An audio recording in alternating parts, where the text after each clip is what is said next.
माँ तू सबसे प्यारी है, माँ तू जग में न्यारी है। माँ तू सबसे प्यारी है, माँ तू जग में न्यारी है। अपने आंचल में रखना, अपने आंचल में रखना। हमें वरदानों से भरना। माँ तू सबसे प्यारी है, माँ तू जग में न्यारी है। माँ तू सबसे प्यारी है, माँ तू जग में न्यारी है। Mr. Rajan Samuel, a great missionary in Hindi heartland, first class with distinction.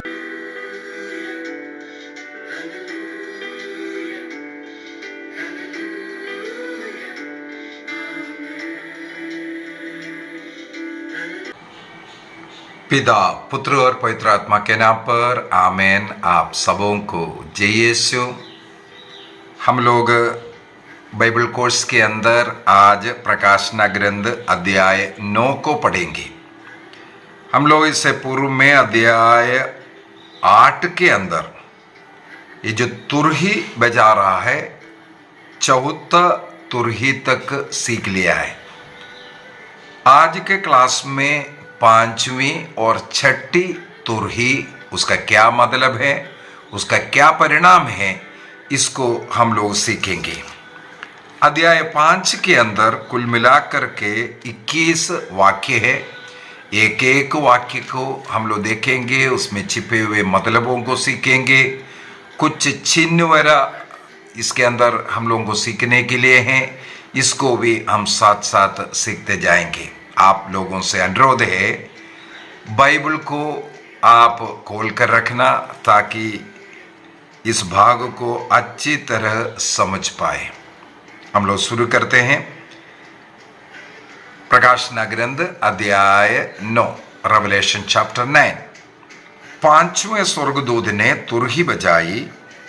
मैंने एक तारा देखा जो आकाश से पृथ्वी पर गिरा था और उसे अगाध गर्द के विवर की कूंची दी गई। 5वीं और 6वीं जो तुरही बजाना और अगाध गर्द के विषय में, टिड्डे के विषय में, वाक्य 1 से लेकर के 12 तक 5वीं तुरही बजाते वक्त क्या क्या हुआ उसके विषय में है। ये पहला विपत्ति काल माना जाता है। 5वें तुरही के साथ पहला विपत्ति काल। उसी प्रकार अध्याय 9 के अंदर 6ठी तुरही भी बजाता है। वाक्य 13 से लेकर के 21 तक अगर हम पढ़ेंगे, वहां पर 6ठी तुरही बजाने के विषय में, उस समय पर 2 करोड़ घुड़सवारों का आने के विषय में, और वो दूसरी विपत्ति काल माना जाता है। इसका मतलब है, यदि मनुष्य अपने पापों के प्रति पश्चाताप नहीं करेंगे, उनके ऊपर क्या क्या बीतने वाला है, इसके विषय में इस प्रकाशना ग्रंथ 9 के अंदर पहला और दूसरी विपत्ति के द्वारा हमें समझाते हैं। अभी यहां पर हम लोग देख रहे हैं वाक्य 1 के अंदर ही एक तारे को, गिरा हुआ तारा और अथाग कुंड की वो एक कूंची के विषय में, अगाध गर्द, उसमें उस विवर की कूंची दी गई कर करके जो समझा रहा है। इसका मतलब 5वां स्वर्गदूत ने जब तुरही बजाई, उस समय पर एक तारे को आकाश से पृथ्वी पर गिरता हुआ, ये तारा गिरने वाला ऑलरेडी गिरा हुआ है, गिरा था कर करके पृथ्वी पर गिरा था, और उसे अगाध गर्द के विवर की कुंची दी गई कर करके। इसका मतलब ऑलरेडी गिरा हुआ उस तारा। यदि हम लोग प्रकाशना ग्रंथ अध्याय 1 वाक्य 20 ऑलरेडी हम लोग सीख चुके हैं, वहां पर भी ये जो तारा है लिखा हुआ हमने सीखा था, तारा स्वर्गदूत का प्रतीक है। इसका मतलब ये गिरा हुआ तारा, वो जो शैतान स्वर्ग से गिरा हुआ, पाप के कारण गिरा हुआ, उसी के विषय में। और उसी प्रकार हमें लूकस का सुसमाचार अध्याय 10 के अंदर भी ईसा मसीह स्वयं कहा, मैंने शैतान को बिजली के तरह गिरते देखा। अध्याय 10 वाक्य 18 के अंदर हम लोग ये पढ़ सकते हैं। इसी प्रकार नबी इसहाक का ग्रंथ अध्याय 14 वाक्य 12 में भी हे भोर के तारे तू कैसे गिरा, इस प्रकार पुकारता हुआ। जो स्वर्गदूत था, अहंकार घमंड के कारण उन्हें स्वर्ग से नरकदूत बनाया, इसकी ओर ये हमें लेकर के जाता है। इसके बाद यहां पर लिखा हुआ है एक अगाध गर्द के विषय में। अगाध गर्द, इसका मतलब अगाध का मतलब उसका बॉटम तक दिखाई नहीं देता है। इस अगाध गर्द दुष्ट शक्तियों का या दुष्ट आत्माओं का बंदी गृह की ओर सूचना देती है। लूकस का सुसमाचार अध्याय 8 वाक्य 31 में और पेतरुस का दूसरा पत्र अध्याय 2 वाक्य 4 में और यूदा के पत्र 6 में भी हम लोग इसके विषय में पढ़ सकते हैं। दुष्ट आत्माओं का, दुष्ट शक्तियों का जो बंदी गृह को ही यहां पर ये अगाध गर्द जो बोला है। और उसको जो कुंची दी गई, कुंची हमें मालूम है पेतरुस को स्वर्ग राज्य की कुंची प्रदान करना। मत्ती के सुसमाचार अध्याय 16 में इसका मतलब है कुंची देने का मतलब है अधिकार देना। दुष्ट शक्तियों को क्यों अधिकार दिया है, हम लोग कई बार ये सोचेंगे। जी हां, अच्छे लोगों को अच्छे मार्ग पर चलाने के लिए दुष्ट शक्तियों को भी अधिकार देना पड़ता है। इस्राएली लोगों को हमें मालूम है प्रभु ने विशेष रूप से चुना, अपने लोग बनाए, लेकिन ईश्वर से अलग होकर के वो बारंबार पाप करते थे। इस कारण वो 430 वर्षों तक मिस्र देश की गुलामी में रहे। फिर से करुणा में ईश्वर ने वहां से उन्हें छुड़ा करके लेके आते, कनान देश उन्हें दिया। अभी देखना, कनान देश के विषय में लिखा है जहां दूध और मधु बहती है। प्रभु ने कहा तुम्हारे लिए वहां घर, खेतीबाड़ी, सब कुछ वहां तैयार है। ऐसा एक सुंदर देश लोगों इस्राएल को दे रहा है। हमें मालूम होना चाहिए उनके चारों तरफ दुश्मन देश फलस्तीन को उससे पहले वहां ला करके रखा। क्या कारण है? यही है, इस्राएल अन्यथा सत्य ईश्वर को भूल जाएंगे।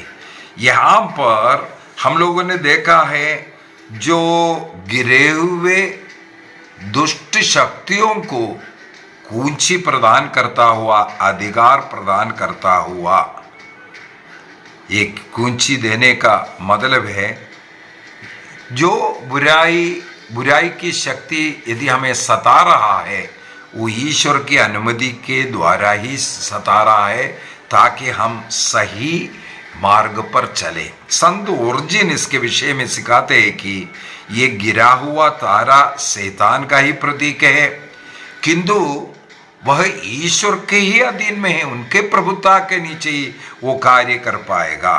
संत थॉमस अक्विनास अपने सुम्मा थियोलॉजिया में भी लिखा हुआ है, ये जो गिरा हुआ स्वर्गदूतों को ईश्वर के जो देखभाल के अंतर्गत में ही अनुमति दी जाती है।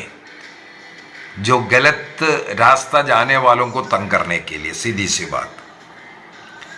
और कैटेकिज्म ऑफ कैथोलिक चर्च, कैथोलिक कलीसिया का धर्म शिक्षा ग्रंथ 2851 में 2851 में शैतान को इस संसार का राजकुमार का विशेषता दिया है। बाइबल में ही ये लिखा हुआ।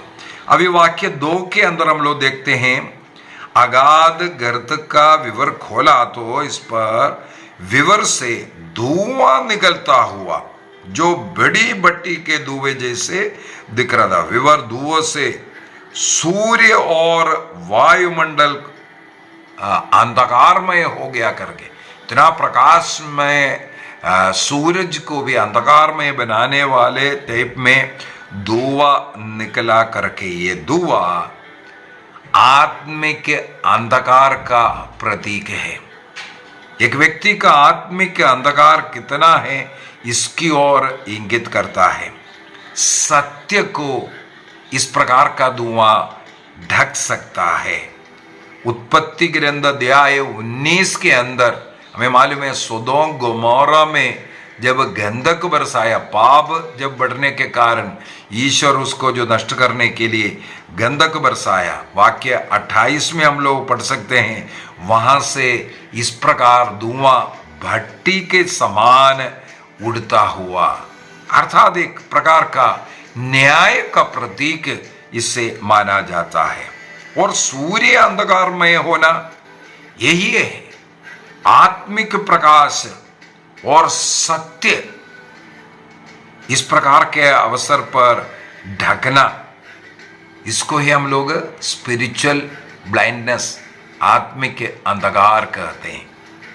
संत बेड यहां पर कहते हैं, ये धुआं विधर्म और आत्मिक धोखे का प्रतीक के रूप में है। अभी वाक्य 3 और 4 में जाते हैं। उस धुएं में से टिड्डियां पृथ्वी पर उतरी और उन्हें पृथ्वी के बिच्छुओं जैसे शक्ति प्रदान किया करके, यहां पर टिड्डियां आ रहा है, टिड्डियां आ रहा है। और ईश्वर की जो मुहर जहां यहां जिक्र किया जा रहा है, ये टिड्डियां, ये क्या है? यदि हम लोग मिस्र देश में जो यातनाएं, जो दंड ईश्वर ने दिया था, निर्गमन ग्रंथ अध्याय 10 के अंदर वाक्य 12 से आगे हम लोग पढ़ सकते हैं। वहां पर भी मिस्र देश में जो 8वीं विपत्ति के रूप में ये टिड्डियां आने के विषय में लिखा हुआ है। इसका मतलब ये यहां पर लिखा हुआ ये टिड्डियां सब जो है लिटरली टिड्डियां होना जरूरी नहीं है। अगर आगे हम लोग देखें वहां पर कुछ और मतलब हमें समझने के लिए मिलेगी। ये टिड्डियां हरे पत्ते को या घास को नहीं खाता हो, ये दुष्ट शक्तियां हैं, दुष्ट शक्तियां।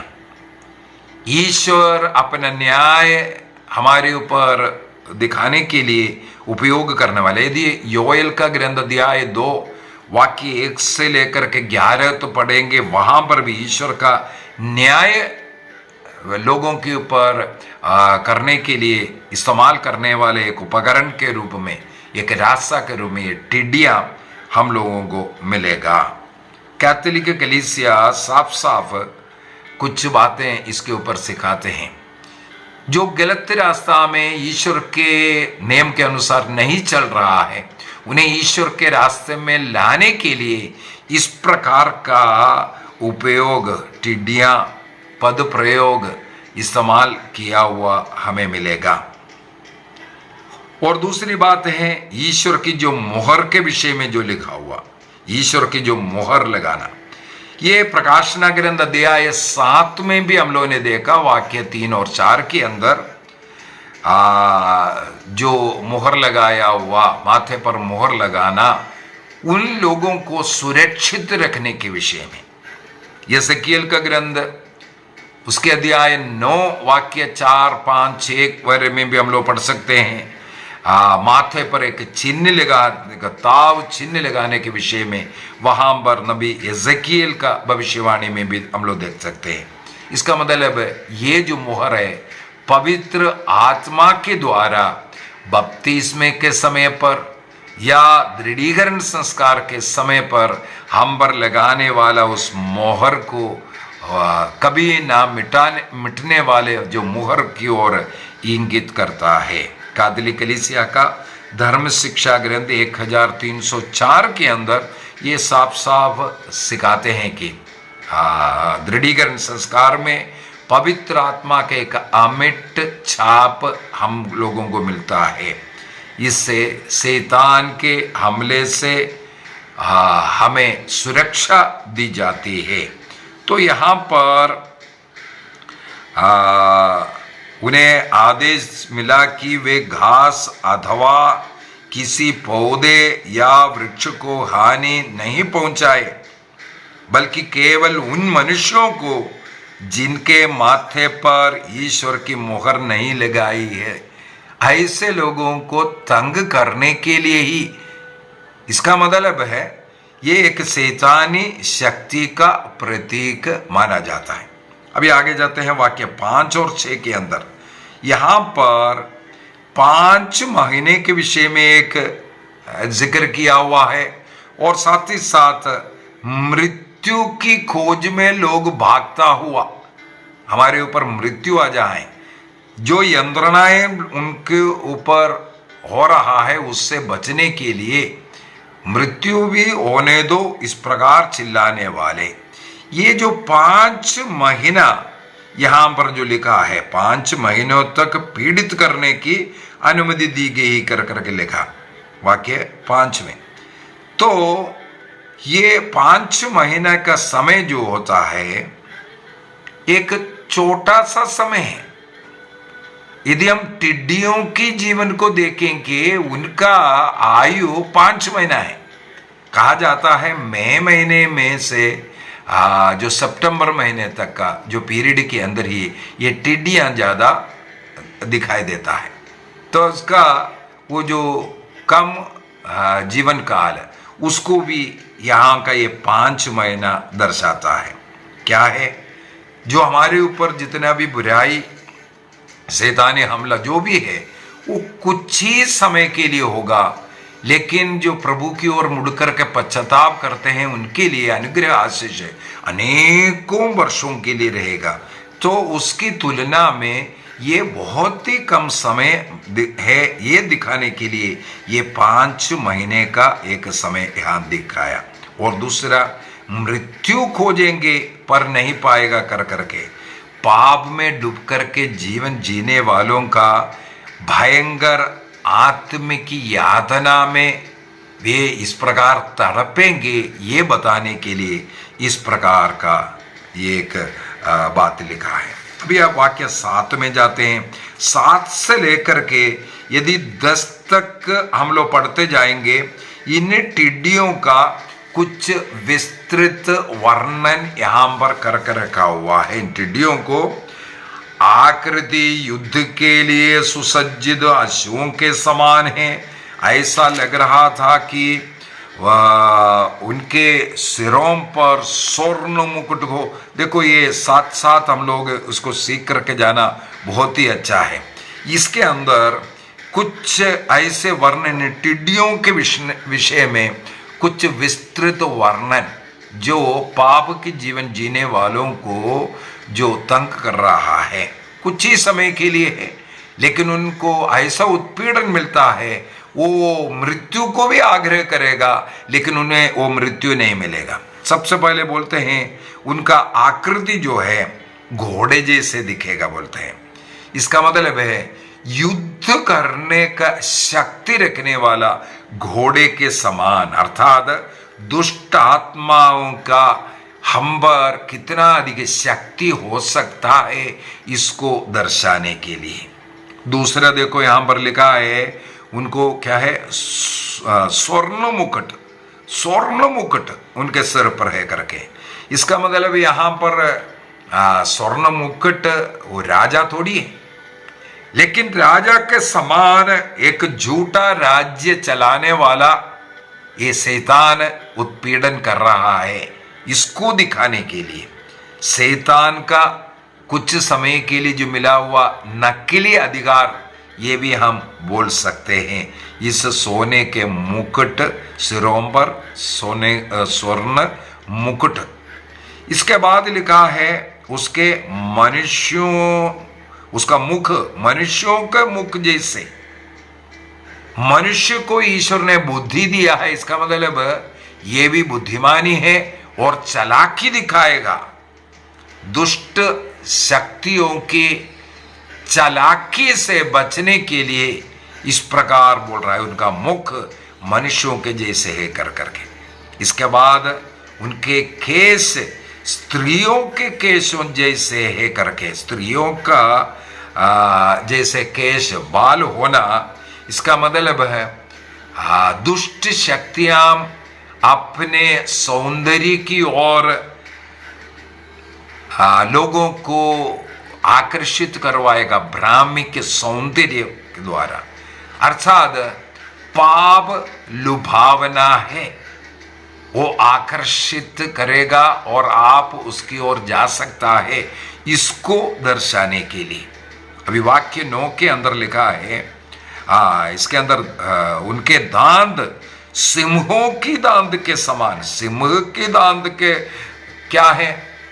यदि हम लोग प्रवक्ता ग्रंथ अध्याय 21 वाक्य 2 और 3 को पढ़ेंगे, पाप से कैसे दूर भागना है, सांब के सामने की तरह दूर भागो करके लिखा। इसके बाद लिखा है पाप का दांत सिंह की दांत की समान है, वो आपकी आत्मा को नष्ट करेगा। देखो यहां पर लिखा हुआ है उन टिड्डियों का दांत सिंह की दांत के समान है। जैसे पाप का दांत सिंह की दांत के समान है कर करके हम लोगों को प्रवक्ता 21:2-3 के अंदर मिला, उसी प्रकार। और एक है पेतरुस का पहला पत्र अध्याय 5 के अंदर भी हम लोग पढ़ सकते हैं। वाक्य 8 में लिखा हुआ है, 8 से आगे हम लोग पढ़ सकता है, जो शैतान जो है सिंह की तरह विचरते रहता है और ढूंढते रहता है किसे फाड़ खाए। देखो विनाश करने के लिए, धार्मिक जीवन जीने वालों का विनाश करने के लिए आकर्षण, पाप की ओर आकर्षण करेगा और वो आकर्षण में पड़ करके जाएगा तो आपका आत्मिक मृत्यु, विनाश की ओर ये संकेत करता है। इसके बाद वाक्य 9 के अंदर लिखा है उसका कवच के विषय में, लोहे के कवच के समान है। लोहे के कवच, इसका मतलब वो विजयी बने रहेगा, उसको कोई गिरा नहीं सकता है, मार नहीं सकता है। अर्थात मनुष्य अपने शक्ति से पाप से नहीं बच पाएगा, उनको एक और आत्मिक शक्ति अर्थात क्रिस्त का ईश्वरीय शक्ति की जरूरत पड़ेगा।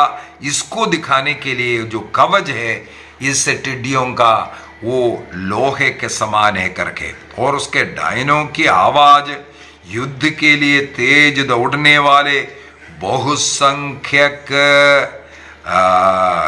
रथों और अश्वों की आवाज जैसी है। देखो उनका डायनों का आवाज है, जैसे पहले भी हम लोगों ने मनन चिंतन किया, युद्ध के लिए, लड़ने के लिए, अर्थात मनुष्य को शैतान के साथ, पाप के साथ, पाप में ना गिरने के लिए उनको लड़ने की कितनी जरूरत पड़ेगा। वाक्य 10 में लिखा है उसकी पूंछ के विषय में। पूंछ कैसे? बिच्छुओं की पूंछ के समान है। इसका मतलब वो पीछे से वार करने वाला, बिच्छू का पूंछ पीछे से वार करने के लिए है, उसका पूंछ से वो वार करता है।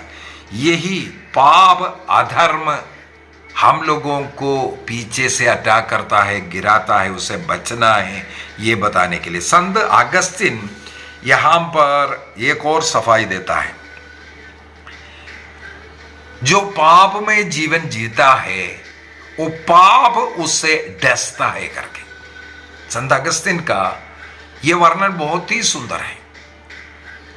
हम लोगों को प्रवक्ता ग्रंथ अध्याय 19 वाक्य 4 में एक सीख मिलता है। वहां पर लिखा है जो पाप करता है वो अपने को हानि पहुंचाता है, क्योंकि वो पाप ही उससे डंग मारेगा। यहां पर ये बिच्छू की पूंछ के समान है, ये लिखने का मतलब ही यही हो गया। पाप आपको स्वयं, वो पाप ही आपको मार डालेगा, आपको दुख पहुंचाएगा। तो संत अगस्तिन कहते हैं बुराई हमेशा शुरू में बहुत आकर्षण वाला होता है, लेकिन वो धीरे धीरे अपना ढंग मार करके, जैसे बिच्छू की पूंछ जैसे वो पाप उसे मारता है, उसके शरीर में, उसके जीवन में वो विष उगाता है, उनका मृत्यु का कारण बन सकता है। इस प्रकार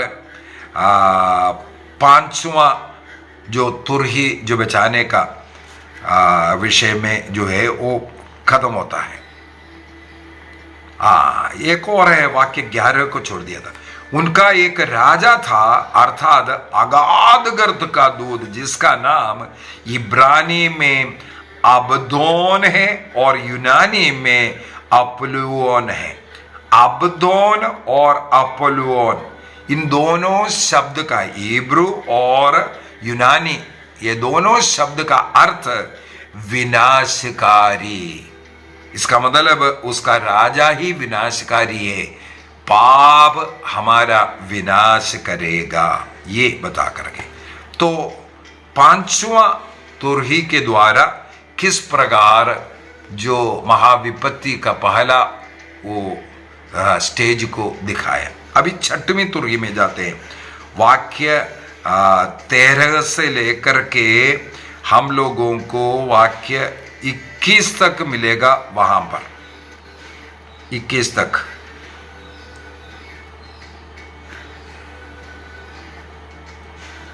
पहला विपत्ति काल समाप्त होने के बाद छठवीं तुरही बजाने के विषय में। इसका मतलब पांचवा तुरही के द्वारा संदेश यही है, पाप में जीवन जीने वालों को दंड सुनिश्चित है। वो पाप ही उसे डंग मारेगा, उसका विनाश का कारण वो पाप ही रहेगा।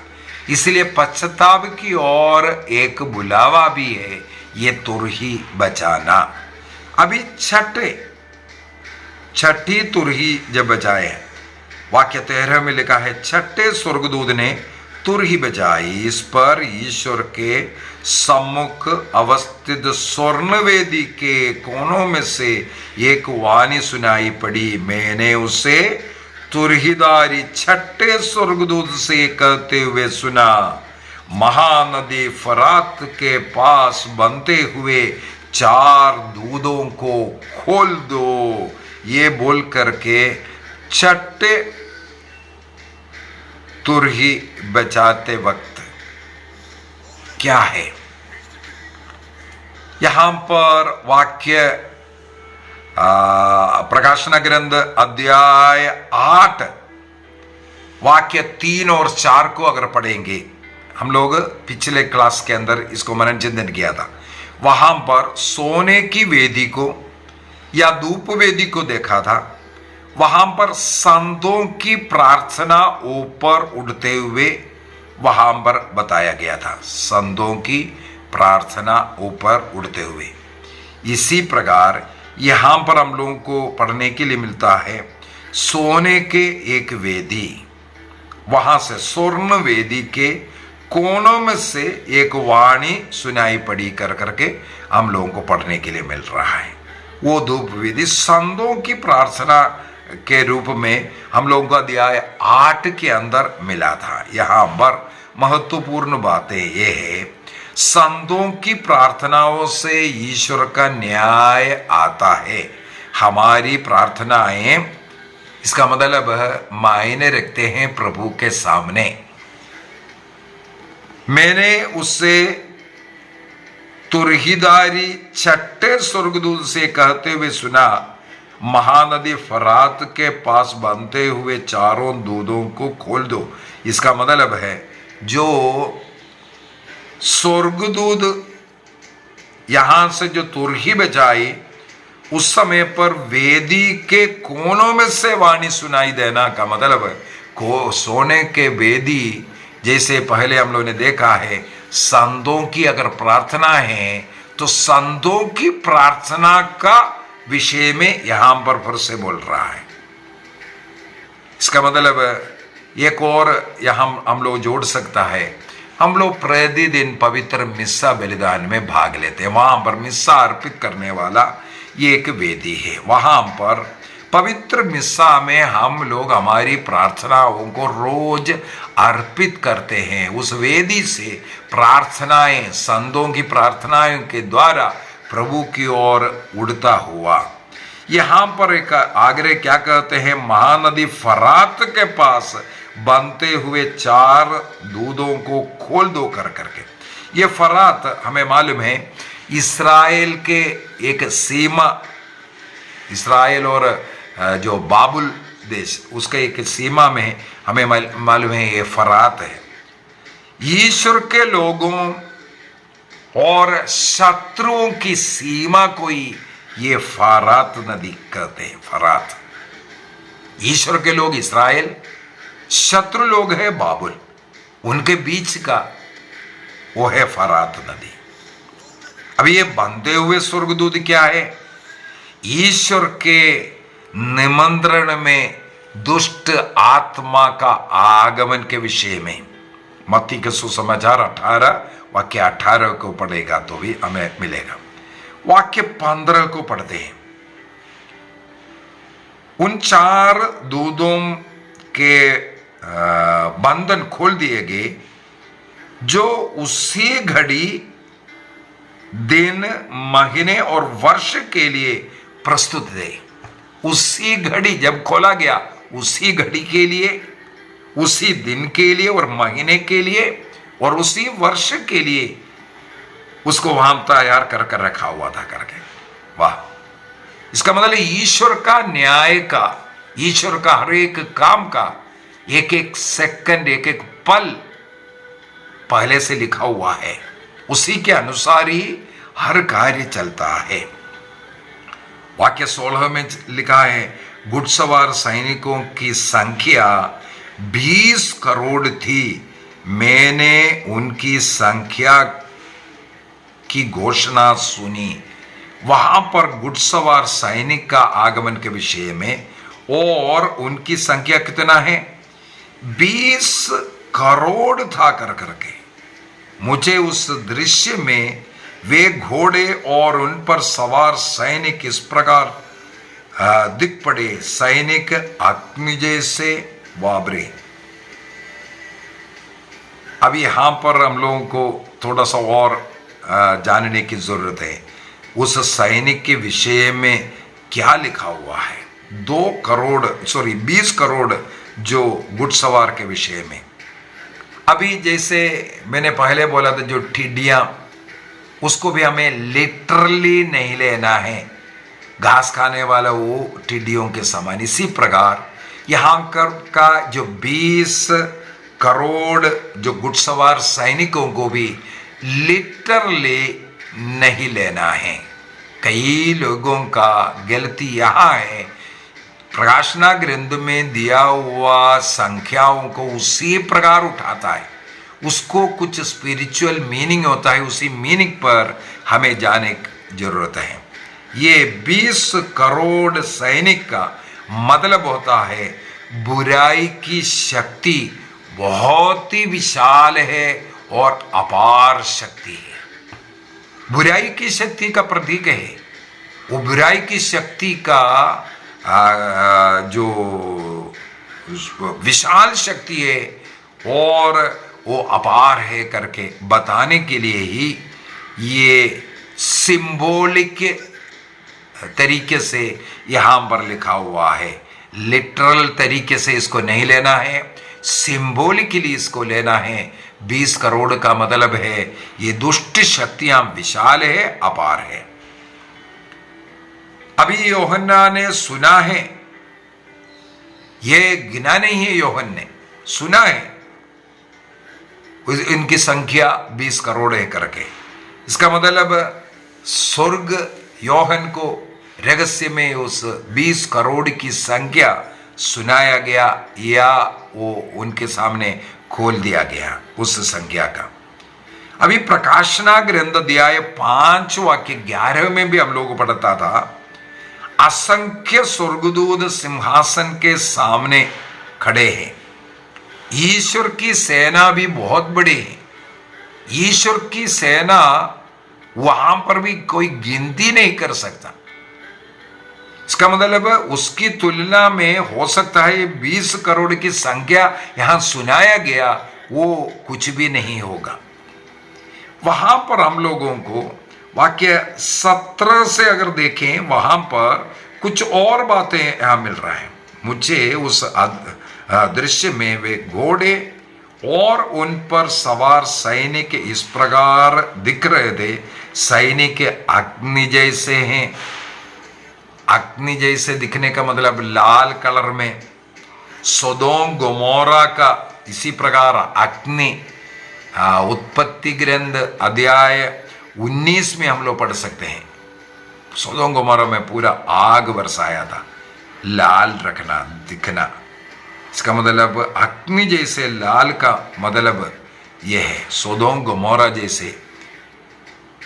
इसके बाद वहां पर आगे क्या पढ़ते हैं, धूम्रकांत जैसे नीले। देखो उसके अंदर धूम्रकांत जैसे नीले, धुआं जो है वो नीला कलर में हो रहा है।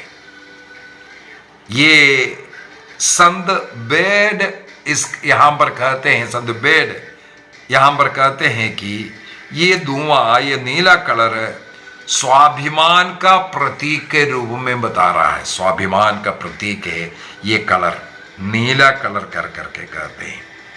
इसके बाद क्या है, गंधक जैसे पीले कवच पहने हुए थे। यहां पर पीला कलर जो है गंधक का, ये नरक का प्रतीक होता है हमेशा। नरक का प्रतीक पीला कलर, गंधक का कलर। गंधक बरसाना सोदोम गोमोरा में नरक का प्रतीक है। लूकस का सुसमाचार अध्याय 17 में भी हम लोगों को यह पढ़ने के लिए मिलेगा, 17 का वाक्य 29 के अंदर। तो यहां पर 3 कलर हम लोगों को मिला। सबसे पहले लाल, आग जैसे लाल है करके सैनिक का कलर है। इसके बाद नीले और गंधक जैसे पीले कवच पहना हुआ था। ये स्वाभिमान मतलब घमंड और नरक का प्रतीक जताने वाले। इसके बाद आगे हम लोग पढ़ते हैं, सांपों जैसे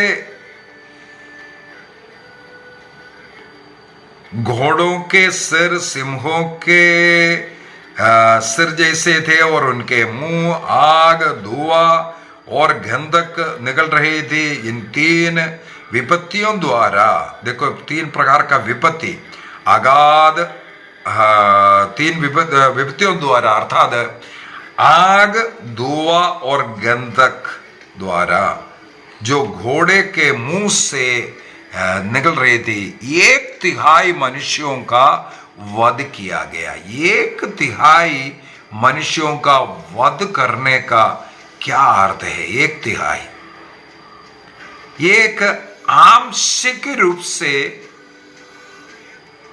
न्याय कर रहा है।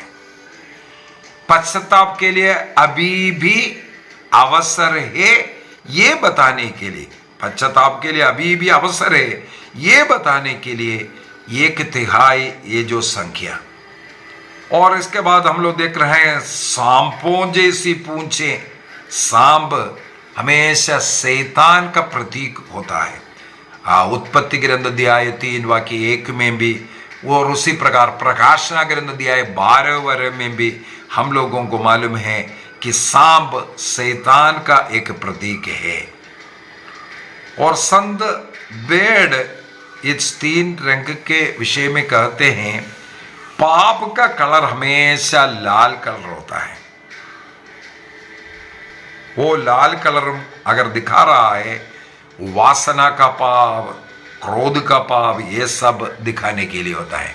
संत बेड पाप के साथ कलरों को जोड़ करके बता रहा है, अगर लाल कलर है वो वासना का पाप या क्रोध में जलना, ये इसको दिखाने के लिए। नीला कलर जो है अभिमान को दिखाने के लिए, घमंड को दिखाने के लिए।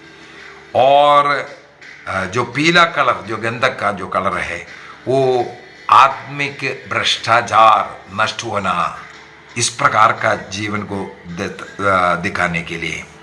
अभी हम लोग आखिरी में वाक्य 20 और 21 में भी थोड़ा जाते हैं। 20 और 21 में भी वहाँ पर हम लोग पढ़ते हैं 20 और 21 के अंदर कोई पश्चाताप इतना होने के बावजूद भी पापी लोग पश्चाताप ना करने के विषय में। इसलिए कई पाप के विषय में जो जिसके लिए पश्चाताप नहीं कर रहा है, इस प्रकार के उन्होंने अपने हत्याकांडों, जादू टोनों, व्यभिचार, चोरी और इसके लिए पश्चाताप नहीं किया करके। देखो आइडल वर्शिप, मूर्ति पूजा, उसके लिए क्या बोलता है, पश्चाताप नहीं कर रहा है। दूसरा हत्या जो कर रहा है उसके लिए पश्चाताप नहीं कर रहा है, चाहे अबॉर्शन कर रहा हो, दूसरों की निंदा बुराई करते हुए उनका एक प्रकार वचन के द्वारा दूसरों को हानि पहुंचाना। इसके बाद जादू टोना करना, प्रभु में नहीं बल्कि जादू टोनों में अनेकों लोगों को विश्वास है। कैटेकिज्म ऑफ कैथोलिक चर्च 2116 और 17 के अंदर ये जादू टोना बहुत बड़ा पाप है करके लिखा है। इसी प्रकार हत्या कैटेकिज्म 2268 के अंदर उसके विषय में भी लिखा हुआ है। अगला है जैसे लाल कलर के लिए बोला था, वासना का, व्यभिचार के पाप के लिए पश्चाताप नहीं करना। कैटेकिज्म 2351, अपने शरीर ईश्वर का मंदिर है, इस मंदिर को अपवित्र करके ईश्वर के मंदिर को अपवित्र करना, नष्ट होना इस प्रकार। और चोरी करना कैटेकिज्म 2408 के अंदर चोरी के विषय में भी लिखा। इसके लिए पश्चाताप ना करना, अपने उस बुराई पाप को बंद ना करना, क्योंकि धन आ रहा है गलत तरीके से, कैसे भी हो। कई लोग धन कमाने के लिए बाइबल को उठा कर घूम रहा है, केवल पैसे के लालच में प्रभु का सेवा करने वाले, ये सब चोरी की पाप के अंदर आता है। इसके लिए पश्चाताप नहीं कर रहा है, यहाँ पर यह पड़ता है।